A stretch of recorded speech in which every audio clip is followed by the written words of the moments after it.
ორი თვის ანდრიას ეზოში განთებულ კოცონთანაც მობს საბრალო დედა, რადგან სახლში არც გამათბობელი და არც შეშაა.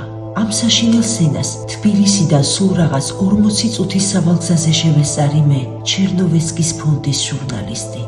მაწონზე მყავს და დღეს უკვე მაწონი აღარ აქვს და გაგიჟებას ვარ საიდან მოუტანო ან რა ვაჭამო.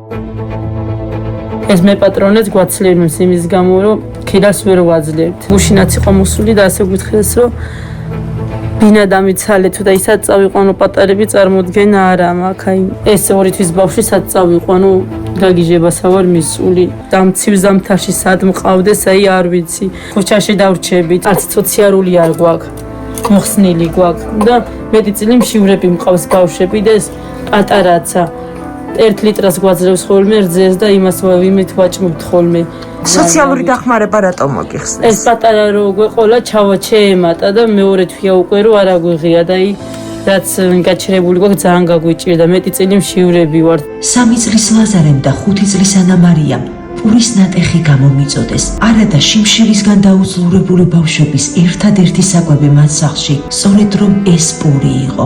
მათ კი ის უცხო დეიდასთვის გაიმეტეს, ცრევრები მომადგა. მოგმართავთ საქართველოში მცხოვრებ ყველა ეროვნების და ყველა რელიგიის ადამიანს.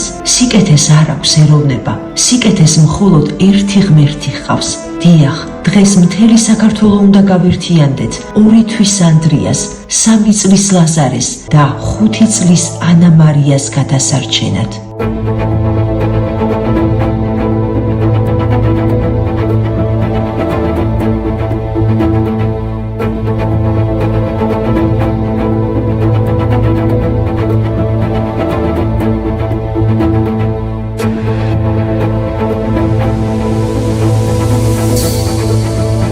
გადარიცხეთ ნებისმიერი თანხა ჩერნოვეცკის ფონდის ოფიციალური საიტის მეშვეობით.